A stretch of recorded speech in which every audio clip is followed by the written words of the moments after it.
La Voz de América presenta.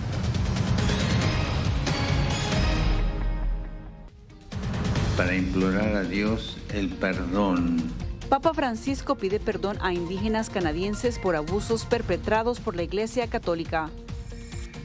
Organización Mundial de la Salud advierte que la propagación de la viruela del mono no se limita a comunidades específicas. Aumentan las necesidades de las comunidades receptoras de migrantes en la frontera sur de Estados Unidos. El diario La Prensa de Nicaragua saca a todo su personal a Costa Rica ante acoso gubernamental.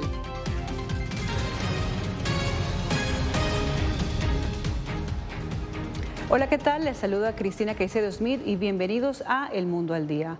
Un histórico perdón pidió el Papa Francisco este lunes en Canadá a sobrevivientes de las prácticas abusivas en internados gubernamentales administrados por la Iglesia Católica para los indígenas. El máximo pontífice lo catalogó como un error devastador e indignante, informa Jorge Agobián. Llego hasta sus tierras nativas para decirles personalmente que estoy dolido, para implorar a Dios el perdón, la sanación y la reconciliación. Con esas palabras, el Papa Francisco pidió perdón a los sobrevivientes de las prácticas abusivas contra jóvenes indígenas, en las que participó la Iglesia Católica durante el siglo XIX y XX. Y soy consciente de que también nuestro encuentro de hoy puede despertar recuerdos y heridas, y que muchos de ustedes podrían sentirse mal mientras yo hablo.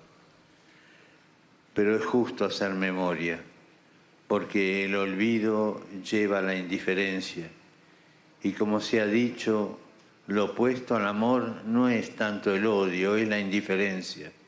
Lo opuesto a la vida no es la muerte, es la indiferencia a la vida o a la muerte. Antes de ofrecer la histórica y esperada disculpa, el Papa oró en un cementerio donde se cree que reposan los cuerpos de parte de los 15,000 niños indígenas que fueron separados de sus familias y sus tradiciones y obligados a asistir a internados gubernamentales manejados por la Iglesia Católica. Pido perdón por la manera en la que lamentablemente muchos cristianos adoptaron la mentalidad colonialista de las potencias que oprimieron a los pueblos indígenas. El pontífice abogó por una investigación seria y por ayudar a los supervivientes a realizar procesos de sanación por los traumas ocasionados. Jorge Agobián, Voz de América. La Organización Mundial de la Salud lanzó una advertencia sobre la rápida propagación de la viruela del mono, a la que el fin de semana otorgó el nivel más alto de emergencia internacional. Entre tanto, la administración del presidente Joe Biden evalúa cómo actuar frente a esta epidemia. Jacopo Luzzi se encuentra en la Casa Blanca. Jacopo, ¿qué ha dicho la Casa Blanca sobre esta situación? Cristina, la Casa Blanca de hecho sopesa la conveniencia de declarar en los próximos días la viruela del mono como una emergencia sanitaria nacional. Así podría el gobierno tener más poder para actuar frente a este brote. Sin embargo, recordamos al mismo tiempo que no hay fallecidos en Estados Unidos por este virus y entonces podría también cambiar idea la administración. Acaba ahora de hablar en el briefing, en la rueda de prensa, el doctor Ashish Jha de la Casa Blanca y ha dicho que la administración Biden se ha comprometido a aumentar el número de vacunas y pruebas para enfrentar esta epidemia de viruela del mono en Estados Unidos. Esto cuando, Cristina, la OMS ve este virus como una amenaza tan significativa que podría llegar a crear una emergencia para la salud mundial. 2 meses han pasado desde que el primer caso de viruela del mono fuera confirmado en Estados Unidos y ahora el país cuenta con casi 3,000 contagios. Las vacunas están disponibles, pero de manera limitada, mientras preocupa la rápida difusión del brote. En particular, dice la Organización Mundial de la Salud, no hay muchas evidencias de que el virus continúe propagándose solamente dentro de comunidades específicas, como la homosexual y bisexual. Esto realmente podría ser como el canario en la mina, que nos está alertando sobre una nueva amenaza de enfermedad que podría propagarse a otros grupos. Con 75 países que han registrado casos, algunos por primera vez, la OMS OMS afirma que se necesita una respuesta internacional coordinada para evitar que el virus se propague más y se convierta potencialmente en una pandemia. De hecho, a pesar de que su tasa de mortalidad sea baja, las categorías más vulnerables podrían estar en peligro de una enfermedad grave. Creo que la cantidad de casos continuará y persistirá y sospecho que en el transcurso de quizás los próximos 4 a 6 meses esto se estabilizará. De la viruela, Cristina, pasamos al COVID-19, cuya variante BA.05 se hace sentir aquí en Estados Unidos. De hecho, en la Casa Blanca el presidente Joe Biden sigue enfermo de COVID, pero su médico dijo que su cuadro clínico es muy positivo finalmente este lunes y que ha superado casi todos sus síntomas. Muchas gracias, Jacopo Luzzi, desde la Casa Blanca. Y bueno, en aumento van las carencias de las comunidades receptoras de migrantes en la frontera entre México y Estados Unidos. En ciudades como Tijuana y Mexicali, la implementación de medidas como el Título 42 empeoró la situación, según el Comité Internacional de Rescate. Celia Mendoza nos tiene los detalles. Estamos en busca de un sueño. Miles de personas continúan llegando a la frontera norte de México con la esperanza de cruzar a Estados Unidos, a pesar de las dificultades a las que se enfrentan. Se puede prácticamente vivir y darle un futuro a sus hijos, a nuestros hijos. El más reciente reporte del Comité Internacional de Rescate se enfocó en Tijuana, Mexicali, Nogales y Ciudad Juárez, comunidades que han recibido un gran número de migrantes tras la implementación de los programas de protocolo para protección a migrantes y el Título 42, que según esta organización ha facilitado la expulsión de más de 2 millones de personas que aspiraban a pedir asilo. Nosotros hemos hablado con más de 280 personas que lideran una familia, representando a casi 900 personas. Y en efecto nos están demostrando que, por ejemplo, 96% carecen medios de subsistencia, el 90% no tienen alguna necesidad de atención médica, 83% no puede cubrir sus necesidades de alimentación. Rafael Velázquez, director para México del Comité Internacional de Rescate, se refirió a los peligros que corren los migrantes. Con la gente con la que hablamos, que fueron parte del estudio, aproximadamente la mitad ha experimentado un problema de seguridad o delito. Entre las cosas que nos preocupan, las cosas que salen, está la violencia sexual, el secuestro y las amenazas como los incidentes de mayor importancia que nos tienen preocupados. Y manifestó que es necesario para enfrentar esta situación. Tenemos reuniones de alto nivel con compromisos que tienen que verse materializados en el terreno donde nosotros trabajamos, apoyo para la sociedad civil de parte tanto de los institutos internacionales que financian este tipo de apoyo como de los gobiernos. Celia Mendoza, Voz de América, Nueva York. Sectores privados se encuentran preocupados luego de que Estados Unidos objetó formalmente la política energética de México por considerar que favorece injustamente las compañías eléctricas estatales mexicanas y contraviene el Tratado de Libre Comercio entre ambos países y Canadá.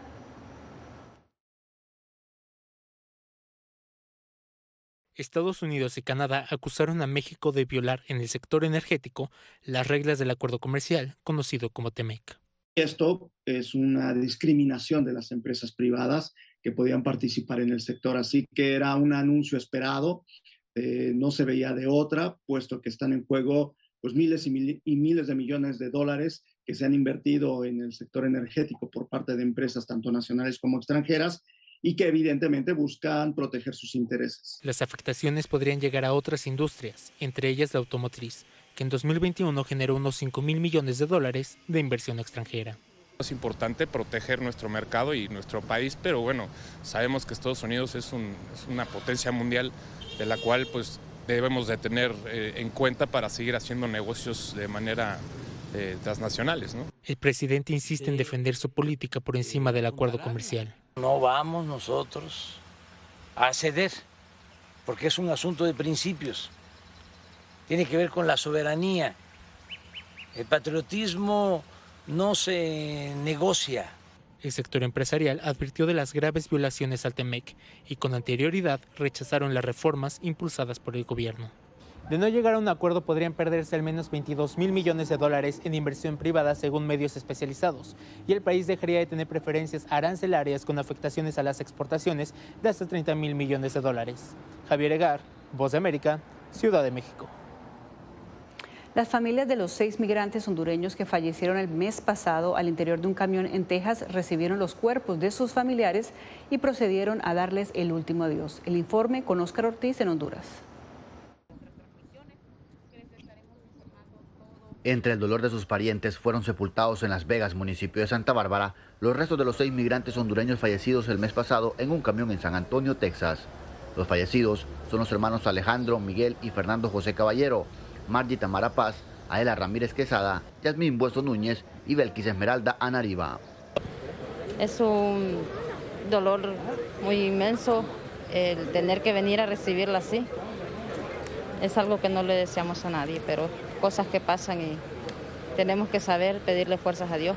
Vecinos y parientes lamentaron la suerte de los fallecidos. Era muy trabajadora y era maestra. Trabajaba en una escuela por un tiempo, pero no le dio y ahí se mejor se... ¿Son gente de iglesia ustedes? Sí, de la iglesia católica. La Cancillería hondureña aseguró que se deben buscar nuevas estrategias para prevenir que más hondureños migren irregularmente. Todos sabemos cuáles son las causas. No hay oportunidad, no hay trabajo, hay inseguridad, no hay empleo, no hay Estado de Derecho. En el pasado habían vínculos de narcotráfico. Todos los elementos para que un país no tenga oportunidades. Ahora tenemos que trabajar en eso, en una buena gobernanza, atraer la inversión extranjera, empleo, para que el hondureño diga, me quedo. Así como otros centroamericanos, los 6 hondureños formaban parte de más de 50 migrantes que buscaban cruzar la frontera de Estados Unidos sin la debida documentación. Óscar Ortiz, Voz de América, Honduras. Estados Unidos condenó las ejecuciones de 4 activistas opositores en Birmania, la primera aplicación en décadas de la pena de muerte en la nación asiática. El Departamento de Estado los catalogó como reprensibles actos de violencia que ejemplifican aún más el total desprecio del régimen por los derechos humanos y Estado de Derecho. Según el diario gubernamental, los 4 activistas fueron condenados a muerte por encabezar actos de terror brutales e inhumanos. La comunidad internacional, incluyendo el secretario general de las Naciones Unidas, Antonio Guterres, condenó la decisión. Las labores continúan, pero todavía queda mucho por hacer sobre un incendio cercano al Parque Nacional Yosemite en California. Más al volver.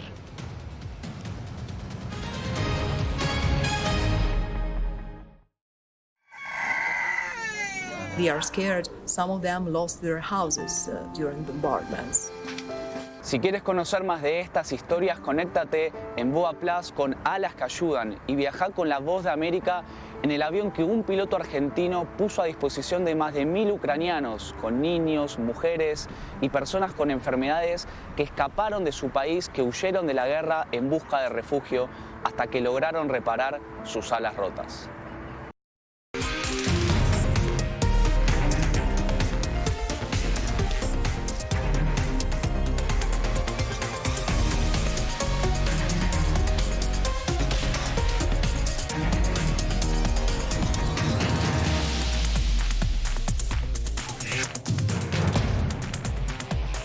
Venezuela 360, cada semana por La Voz de América. ¿Qué tal? Desde Washington comienzan las noticias en El Mundo al Día. Día a día, desde la capital de Estados Unidos y donde se producen las noticias que más te impactan. El objetivo es llegar al otro lado de la frontera para pedir asilo. La Voz de América te conecta con El Mundo al Día. Los hechos más allá de la noticia. Para que tomes decisiones bien informadas. En el lenguaje que quieres, donde quieras y como prefieras. Conéctate con El Mundo al Día. Actualidad. Nos vamos a ver otra cepa nueva y otra cepa nueva. Análisis. En realidad, mucha de esta gente va a quedar parada de nuevo y va a ser una tragedia humana. Debate. Dejen la obsesión. La obsesión la tienen ustedes. Con la información más allá de los titulares. El tema energético es algo que se está analizando. La inflación es un problema global. 30 y 50 metros están ya las tropas. Su respuesta, doctor. Todas las semanas por La Voz de América.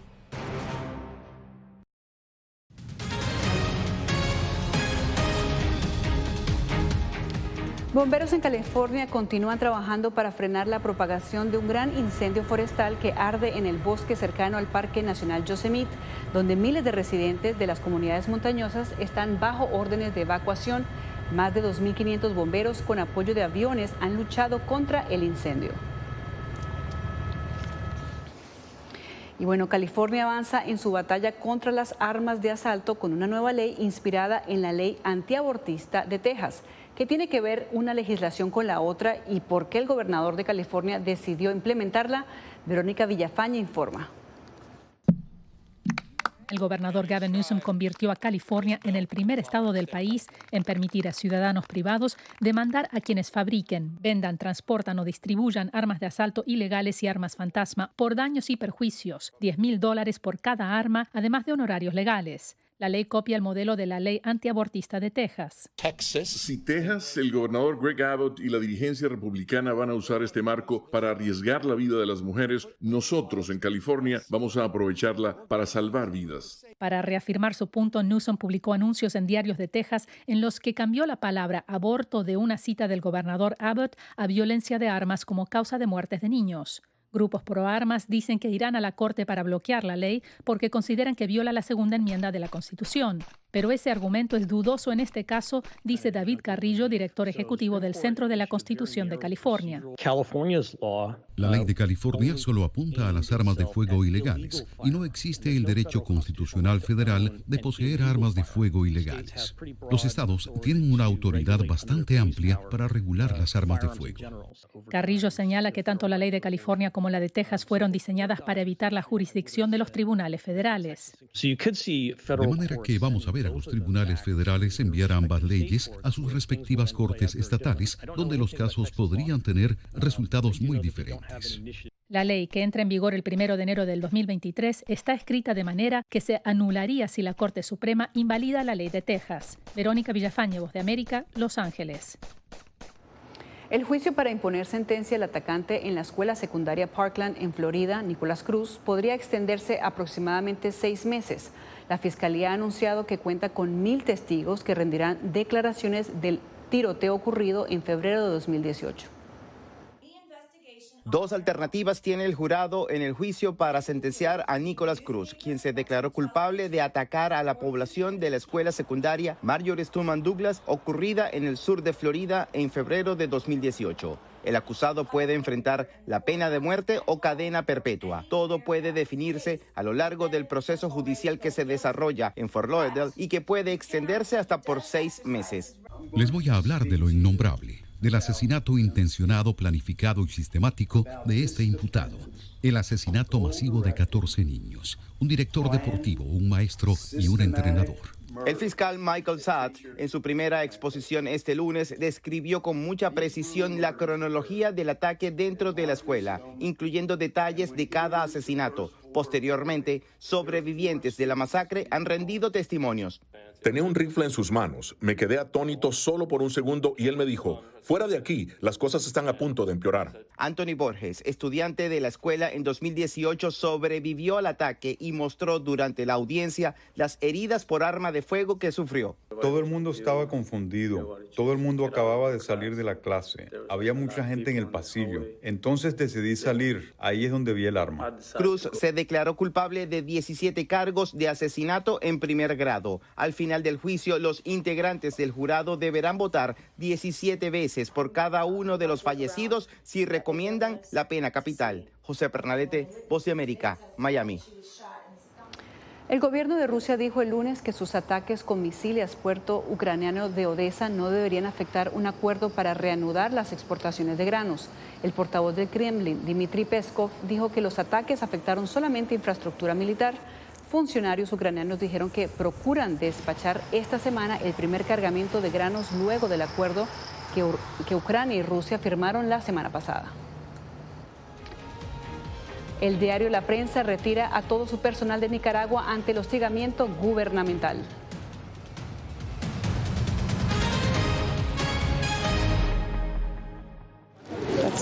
Es increíble. No encuentro palabras para explicar esto. No solamente que no tienen casa, han perdido a sus familias, pero han perdido su país. Los pasos de su travesía, sus motivaciones y sueños, ucranianos y latinos, se unen en territorio fronterizo que separa a Estados Unidos y México cuando una era llega a su fin y otra comienza a construirse paso a paso. Vea De Frontera a Frontera, una serie especial de La Voz de América.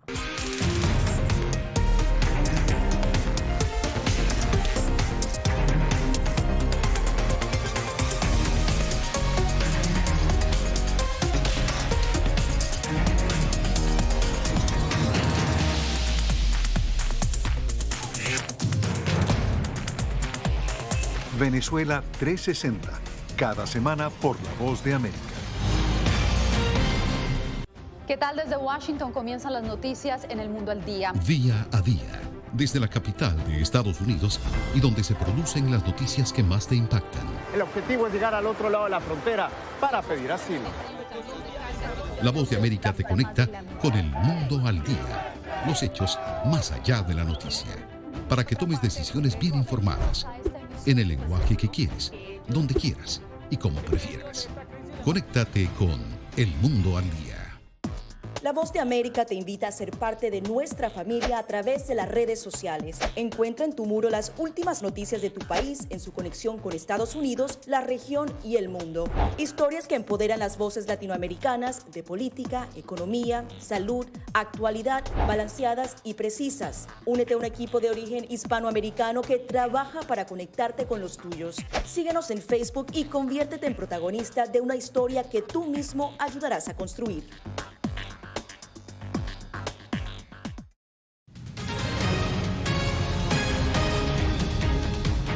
De manera abrupta y por primera vez, el personal entero de la prensa, el diario más antiguo de Nicaragua, salió del país tras la constante persecución por parte de las fuerzas de seguridad del gobierno de Daniel Ortega. Ahora todo el equipo se encuentra en Costa Rica. El Colegio de Periodistas de Costa Rica ve con asombro la difícil realidad que enfrenta la prensa nicaragüense. Solo en la última semana, la redacción completa del diario La Prensa huyó por puntos ciegos ante las constantes amenazas. Hay una evidente persecución por parte del gobierno contra la prensa libre. La Prensa es el medio más antiguo de Nicaragua. Es la primera vez que todo su personal es obligado a salir del país, explicó a La Voz de América su editor en jefe, Eduardo Enríquez. Decidimos sacar a todo el personal de la redacción que prácticamente ya está fuera. Y pues nosotros vamos a continuar trabajando desde fuera. En un año, la Policía Nacional tomó el diario y las autoridades judiciales de Nicaragua mantienen bajo arresto a 5 colaboradores.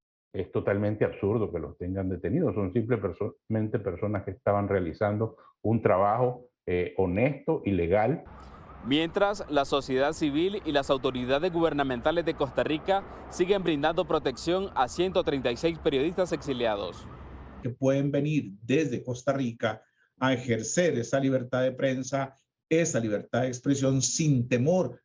El gobierno de Daniel Ortega, por su parte, sigue negando que en Nicaragua se viole la libertad de prensa. Donaldo Hernández, Voz de América. En Venezuela, estudiantes y gremios de la educación alertan sobre lo que catalogan como una militarización del sistema educativo ante la creación de brigadas militares para la reparación de las escuelas públicas. El presidente de Venezuela, Nicolás Maduro, anunció la activación de las brigadas comunitarias militares para la educación o bricomiles, con la finalidad de reparar y mantener cerca de 21.000 planteles educativos de la nación para el venidero año escolar. Estaremos conformando las brigadas comunitarias militares para la educación, para la reparación de todos los centros educativos del país. Tras la puesta en marcha del programa, el presidente de la Asociación de Profesores Universitarios, Víctor Márquez, cuestionó su creación por considerar que equivale a una toma progresiva de las casas de estudio del país. Es necesario que el sector profesoral, estudiantil y las autoridades hagan un frente común en defensa de la universidad y de la educación, porque lo que estamos es en presencia de la destrucción de la sociedad del conocimiento.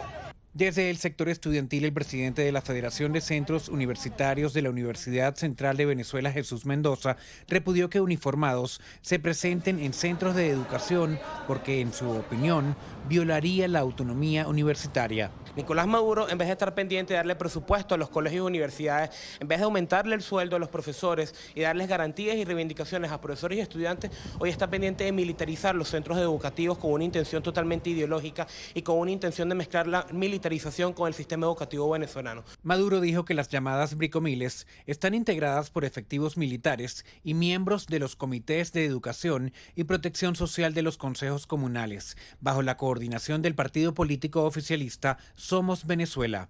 Álvaro Algarra, Voz de América, Caracas. Ya regresamos con más del Mundo al Día. They are scared. Some of them lost their houses during bombardments. Si quieres conocer más de estas historias, conéctate en Boa Plus con Alas que Ayudan y viaja con la Voz de América en el avión que un piloto argentino puso a disposición de más de 1000 ucranianos, con niños, mujeres y personas con enfermedades que escaparon de su país, que huyeron de la guerra en busca de refugio hasta que lograron reparar sus alas rotas.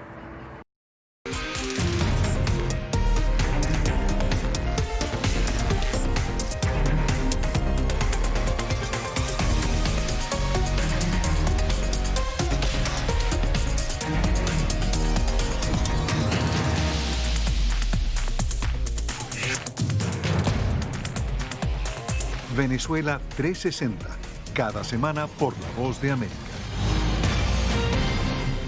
¿Qué tal? Desde Washington comienzan las noticias en El Mundo al Día. Día a día, desde la capital de Estados Unidos y donde se producen las noticias que más te impactan. El objetivo es llegar al otro lado de la frontera para pedir asilo.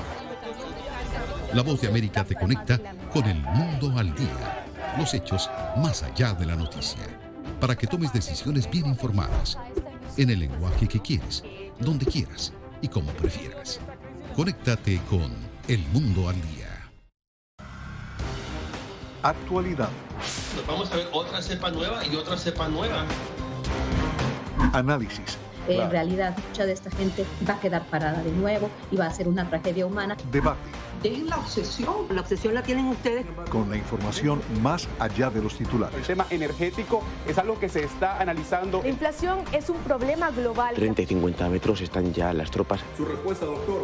Todas las semanas por La Voz de América.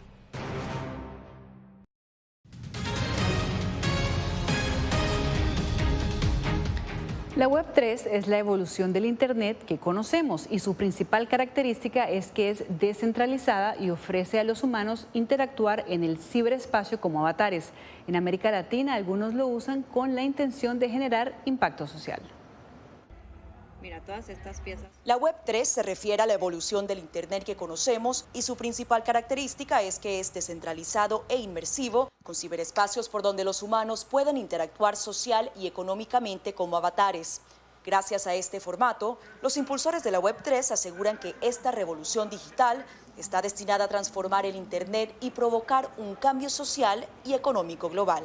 La posibilidad de trabajar remotamente, adquiriendo fuentes de pago en monedas distintas, nos va a abrir unas puertas gigantes para generar ingresos de forma no tradicional. Y según los expertos, lo hará gracias a su sistema de descentralización. Los mecanismos de financiamiento, toma de decisión y capacidad de organización que existen en la Web3 pueden acabar siendo un paliativo sustentable. Miranda, un emprendedor mexicano, fundó Squada con el fin de ayudar a diferentes comunidades a entrar al espacio y aprovechar sus beneficios. Los NFTs por ello han sido cruciales para poder hacer un puente más caminable. Por su parte, estos cineastas latinoamericanos explican que su largometraje Buscando América será un experimento en el que intentarán utilizar las innovadoras herramientas de la Web3 para mantener control de la financiación adquirida para sus proyectos. Nuestra película de Web3 ya está desarrollada de una forma que es como agresiva en contra del sistema. Hacer cine libre es bastante conflictuante en Latinoamérica porque te censuran, ¿cierto? El simple hecho de que estas narrativas sean descentralizadas generan una especie pues como de libertad de saber que vamos a encontrar visibilidad en otros formatos y en otros espacios. Stephanie Martínez, Voz de América. Las celebraciones del concurso anual de hombres parecidos físicamente a Ernest Hemingway empezó en Cayo Hueso con la liberación de una tortuga de 83 kilómetros que había sido rescatada tras enredarse en un hilo de pesca. El certamen es conocido por atraer a hombres que quieren demostrar su parecido con el escritor estadounidense, quien pasó los últimos años de su colorida vida en Cayo Hueso durante la década de 1930. Les saludó Cristina Caicedo Smith. Esto es todo en El Mundo al Día.